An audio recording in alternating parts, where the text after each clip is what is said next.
So unless you've been living under a rock, I'm sure most of you know that we have had the news that Meghan Markle has decided to step away from Netflix. She's decided that her business has flourished and is blossoming so much that she can walk away from the backing of $1 million corporate company.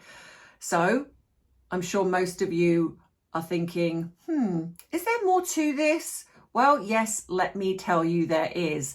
And so, as usual, I go behind what is going on, delving into the psychology of what creates someone like Meghan Markle to perhaps tick, and the truth of what is going on with that Netflix deal. And we're also going to touch on the Australia tour that apparently is coming up in April and what could be going on there.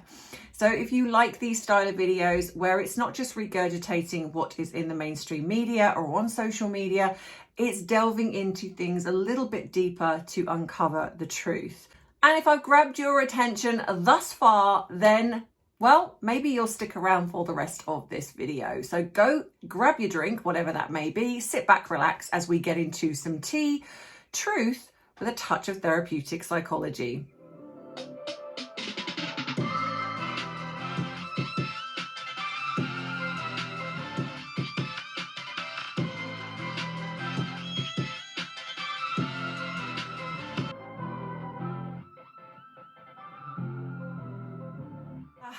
So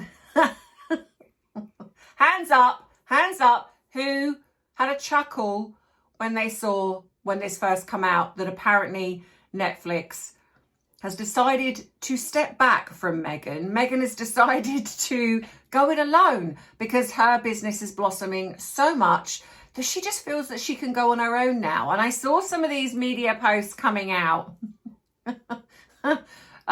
My immediate thought was, yeah, that's code for you got dumped, girly. You got dumped. And we saw the rumblings of this when we had, was it last year, when it was coming out in regards to that they were giving, they were having like the first rights review of anything that comes up. And they were going to, and of course, the spin that is Harry and Meghan of like, we've decided that, because that gives us the freedom to shop around. Yeah. Where's that gone? Anywhere? Nowhere? Yeah. Okay. So now we've had this one. And of course, in the true Meghan fashion, it's coming out that she chose to step away from Netflix. But you give it a couple of days and already we're now starting to see that actually it was Netflix. And I imagine that what's probably come out there is because Meghan cannot help herself, because the bottom line here is if she'd have said nothing, if nothing had come out, then we would have been none the wiser and none of us really would have been really reporting on this. But because that she can't help herself and she has to sort of embellish, no, let's call it what it is, lie on everything that she does. She had to put out this. So these, obviously we can't say it was definitely her, but come on, it had, it was. And so instead of it coming out that they parted ways, which is what usually happens. We've seen this happen before when it happened with Spotify. It usually happens where the corporate company that's involved is respectful of the person. So they've done this mutual parting of ways, and that should have been how it was left. But no, of course, out then started the pieces coming out of, no, Meghan has chosen to step away from Netflix. She felt they were holding, there was a potential for them to hold her back. Really? Sorry, love, but without Netflix, you wouldn't have even got off the ground. So, there's no holding you back. And what I imagine then is Netflix have seen this and gone, no, we're not having that. And so now the truth is now being circulated that actually they dumped her. Like I say, these big corporate companies, they don't want to discourage people. They don't want to be seen as petty. But at the same time, they are a business. So they're not going to sit back and watch someone then changing that narrative and then going, well, actually, no, I've decided to step back. It just wasn't for me. And then for it to come out that Netflix would possibly, she was worried that Netflix were going to hold her back. It's like, excuse you? Excuse you? It's like, no offense, but without us, you wouldn't have anything. You wouldn't have this brand. Nobody would be interested. And I've said before that she does not have the global reach, the global fan base that they try to lead us to believe. Because if she did, she would be reaching well over millions on her as ever on Instagram. And as of yet, it's not even at 1 million. And when you look at the fact that she's got apparently 4 million people that follow her on Instagram, on her private Instagram, well, I can honestly, categorically tell you without really any doubt that she's buying her followers, because I've been watching her, not like a stalker, or maybe like a stalker, but I've been watching it and it jumps. Now, usually when a celebrity first comes on, people flock, you know, so you will get the majority, let's say argument, you know, first 6 months, you will get the majority of your supporters. And what it then does is it plateaus for a while and then it will fluctuate. You know, you'll gain a few, lose a few as people support you, then drop off. Some people support you again, drop off. What they don't generally do, unless something comes out dramatically where they've done something that everyone's like, wow, that's amazing, and we're going to get behind that, they don't suddenly jump 500,000, you know, followers on your social media out of like literally overnight. Meghan has. So I was watching her, and so she was doing roughly about the same as ever. And all of a sudden she started creeping up, and she got to about 1 million. And then it plateaued for a little bit. And then all of a sudden she jumped, in the space of about a month, she jumped to 2 million. And this was towards the end of last year. And then all of a sudden I noticed around Christmas time that she'd gone to nearly 2.5, I think it was 2,600,000, something like that. And again, in the space of another couple of months.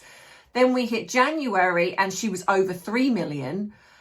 And I'm like, you're buying your followers. And if you go and look on her Instagram, if you have the time or inclination, because I thought, well, I just want to check, because I knew, but I just want to check. Most of the followers that she has, I mean, yes, she has some legitimate accounts on there, but there's a lot of journalists that follow, a lot of people that perhaps, like I say, certain YouTubers might follow her, even though I don't understand why, because her Instagram is open. You don't need to follow her to see what's going on, but for some reason they do. And you can see that there's a lot of accounts with no profile picture, a lot of accounts with no followers, or accounts that have literally got hardly any following, just a few people. And that's quite the majority of Meghan Markle's accounts on there. So she's literally buying either bots, or these are what we call astroturfing accounts. So anyway, but that's another thing. So she is not popular, because if she was and this was working, Netflix are a business, they would not be wanting to let go of her. That's as simple as that. So how these deals actually work is, because sometimes this can get lost, like, you know, when you've got the headlines, this can get lost. So how they actually work. So when they signed their deal in 2020, it was widely reported that they were given around $100 million. But actually that wasn't true. And I did do a video on this because I did actually speak to someone who was connected to Netflix. And they said to me that it's a deal that is up to that. So what it is, that they're given a signing bonus, which would usually be around 20 to 30 million, depending on who they are. And then the deal is up to. So whatever they then present, what, you know, they get money from that, so to speak. So the highest rated one that they've had, which we know, was the mockuseries where they trash the royal family, basically. And so that is the only one that has been what Netflix would deem a success. And of course, we don't deem it a success because we know what it was, but Netflix would in the case of viewership, right? So that's it. Invictus didn't do well. Polo didn't do well. Her As Ever has not done well at all. So, you know, and this is what Netflix were doing, because if they, I mean, you've only got to look at recently with Stranger Things. I mean, I know it's a completely different genre, but still relatively massive in the scale of things. But Millie Bobby Brown is somebody that is very intricate to Netflix, and they've signed her up. She's done a few things, and so she's really successful. So they've signed her up again. They've done that. They haven't done that with Meghan because she's not successful. Companies do not let go of somebody that they deem successful. So if they thought As Ever had potential, they would not be letting her go. In fact, they would have increased the money. They would have said, you know, we'll create a new deal. We want to keep you. But they haven't, because what they've seen, like many of us, that it actually has no legs, no nothing. This wasn't just like this big giant check that was handed over in 2020.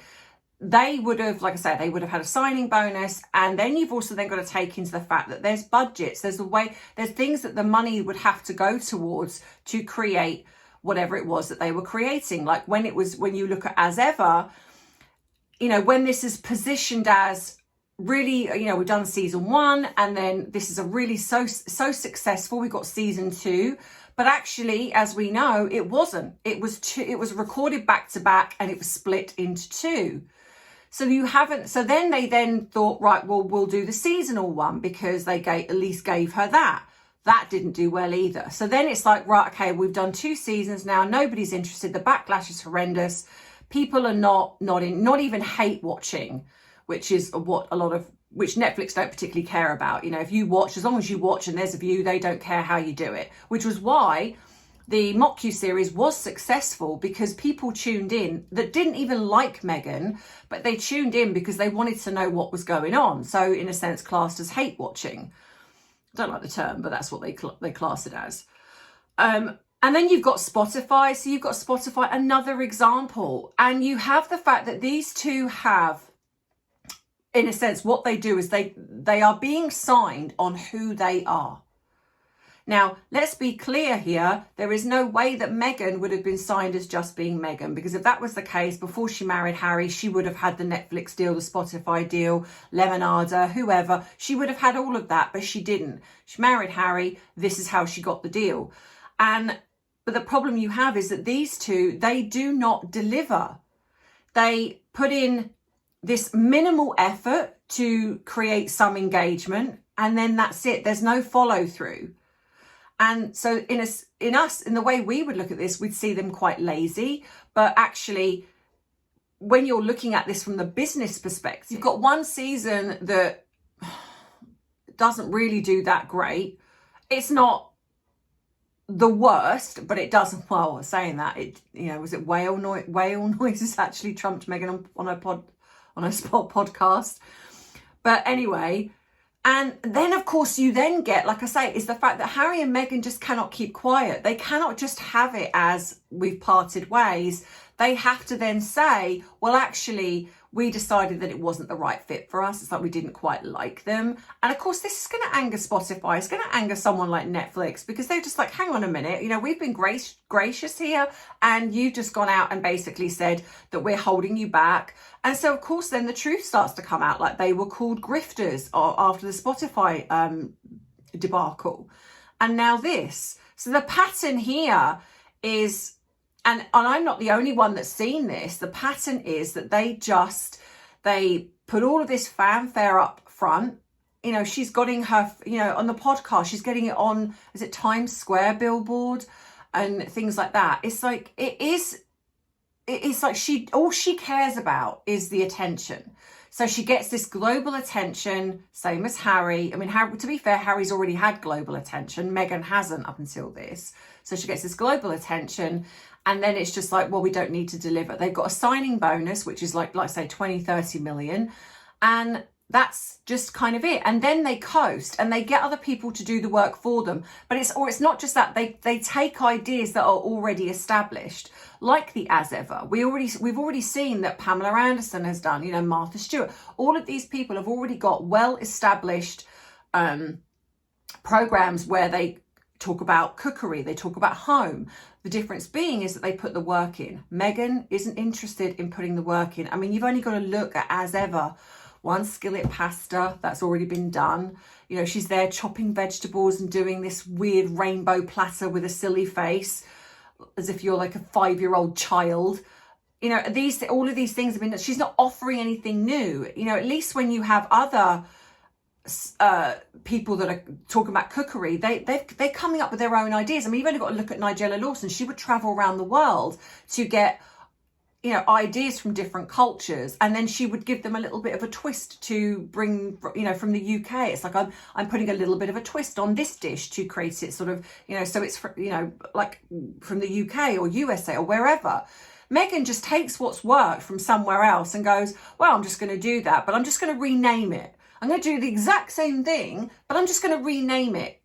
And so people are like, oh my gosh, Meghan's like one skillet pasta. That's so amazing. It's like, well, this was done years ago. What are you high? It's like, what's the matter with you? It's like, this has been done. The rainbow fruit thing, done. You know, all of the things. And then she's taking things from plastic bags and putting them in another bag and then just putting a little label on it. But then doesn't really understand that her best friend might have a peanut allergy, or the fact that he doesn't like tomatoes. It's like, oh, you didn't like tomatoes. Oh, but we've been besties for like years. It's like, she doesn't know anyone. She doesn't care about anyone. It's like the guest that she had. It was, and this is the thing, when you position yourself that way, people see through you. There is no authenticity. People wanted to see. And this is the thing, even though I don't like Meghan, I'm trying to shock her. I'm sure you didn't know that.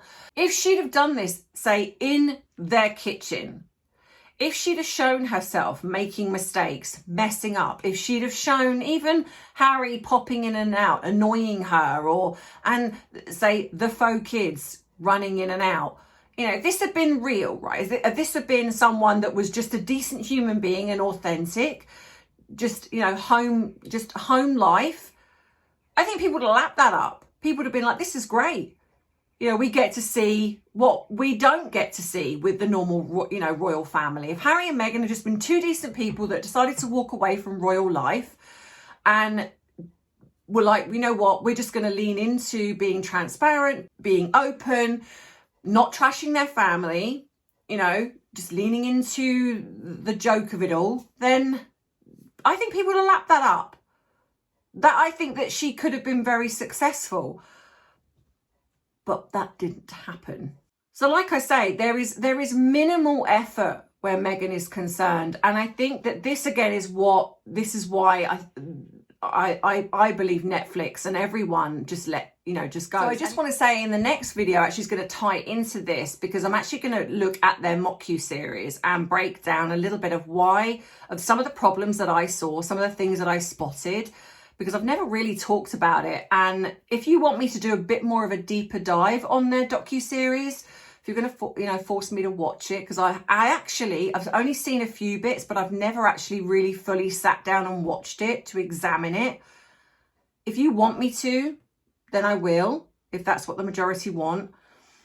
But also, I'm going to be looking at where other reality TV shows like the Kardashians and the Osbournes, where they have succeeded, where they have created something that Harry and Meghan are missing. And I'm going to show you some of the things that I found and talk about that. So if you want the psychology behind family dynamics and why they have not succeeded in what they tried to do, because I do believe they tried to position themselves as like a new Kardashian reality style TV show, and it just didn't work. So I'm going to talk about that.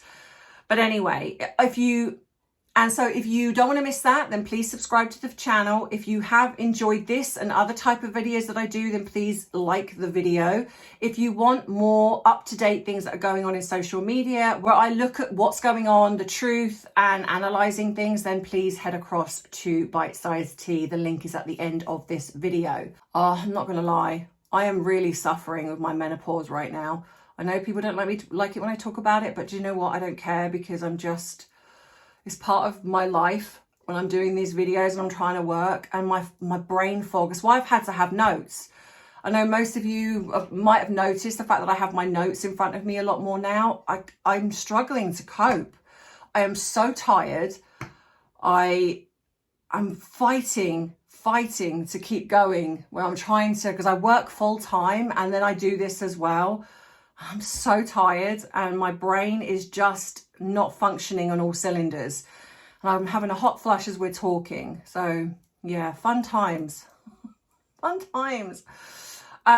So I think that this then, when you look at this, it's like, her fan base are like, oh, she's choosing independence, that's amazing. It's like, no, she's not. She's been, for all intents and purposes, she's been fired, and they are just being nice about it. That's the reality. Because in truth, Meghan is a fledgling company. There is absolutely no way that you would walk away from $1 million company backing you to go it alone. And there is also no way that Netflix would walk away from a person who is making them money. So this shows you, and then given the fact we've had all of the debacle with the stock, the mistakes that have been made, the fact that things are coming out with regards to Netflix giving away stock to people. They can't give the stuff away. There's apparently this is they've got surplus stock in their warehouse in LA. When you look at all of that, the truth is that this is just not working. And now we have this Australian tour that is apparently coming up in April. We heard rumours about it. I think it was coming out last year, but now it's come out that they are apparently going to Australia. Now, it's being positioned as she wants to expand, but expand on what? There's nothing to expand, because at the end of the day, so she's either going across there to see if she can get some money from somebody to back her. There's something going on over there, and I imagine the woman that originally they spoke to could be part of that.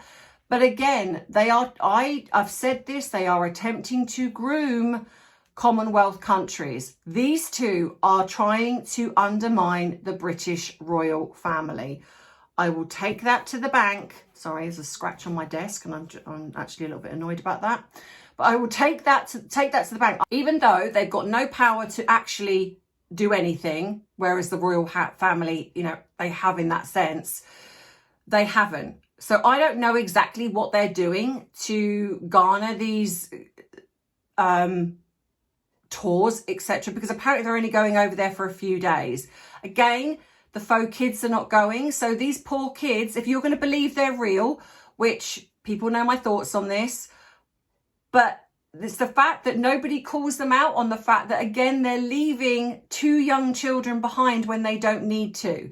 Even if this was just about Meghan attempting to do whatever it is, why does Harry need to go? Well, of course, Harry needs to go because he's the royal. She's nothing without Harry. But why would you not take 2 children? You're going to Australia. These kids never go anywhere. And again, this is if you're believing they're real. Why are there no questions being asked as to how is it nobody sees the children? It's like, how do 2 parents who are supposedly parents of young children who just literally jet here, there and everywhere, but yet their children are never seen out to play, out to the park, out with other people, out with them? Nothing. They are literally like 2 children kept in a cupboard under the stairs. And yet nobody says a thing. When I say nobody, I don't mean us lot. I mean the mainstream media. And I get it's a bit of a thingy area because they don't want to get sued. And I think that's why they don't. But yeah, it's ridiculous. So these 2 apparently, because if anything to say, because if you look, I'm going to calm myself down a little bit. As a parent myself, all right, my kids are adults, but there is not a chance in any fashion that I would have gone on holiday without my 2 young children unless I'm trying to think, did I actually ever go on holiday with, no, because even on my honeymoon, when I was married, even on my honeymoon, we had the children with us because they were very little then. So, and especially going to Australia, because if there's an emergency, they've got it's going to be 24 hours or so, or maybe a bit less because they're probably flying private jet, but they would have to get back. So if I was going to go anywhere, because these two are not working royals, they don't have to go anywhere, but they're choosing to. So they're choosing to leave two young children. Again, please don't come at me in the comments for like, these children don't exist. I know what I think about the children. You all know, most of you, what I think about the children. This is just from the lens of, we are being made to believe they're real. They're really living with them. But it's the fact that they are leaving two young children and nobody calls them out on that. It's like Harry stay at home while Meghan goes. So at least you've got one parent there. But they don't. They go to baseball games, never take the boy anywhere. They go, and I know, and I'm sure most of you do, because I don't believe that they've got children living with them. Well, the boy definitely not. There's a very big possibility the girl does, because as I've said, I think she's a new adoption. She's certainly not, they've certainly not had her from birth. And it could be that the reason why they don't take her is because then they would get critiqued for taking her and not the boy. It's better to have none, because it's easier to then go, well, we're leaving both of our children behind because we just don't want them to be exposed. But actually the reality is probably because she often showcases the girl all the time now, but the boy doesn't even get a mention. So my guess is because the boy is here in the UK and the girl is the new adoption that lives with her. Probably. I don't actually think I believe that her and Harry live together. But anyway, I know you've asked for another video on this, so I will be doing that. But I just need them to stop a minute, just to stop doing stuff in the media so I can get a break to actually focus on some of the backlog that I have of things to do.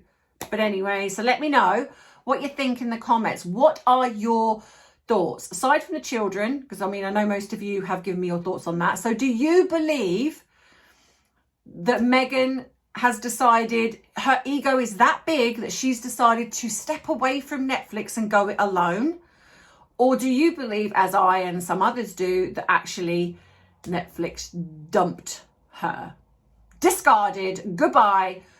But let me know in the comments what you think. So don't forget, if you've enjoyed the video, like it, subscribe if you don't want to miss future uploads. You know all the spiel, all of the links to everything that I have, other platforms I'm on are all below. Please go across and support Bite Size Tea, because over there I'm debunking some of the myths on mainstream media and on social media, giving you the truth.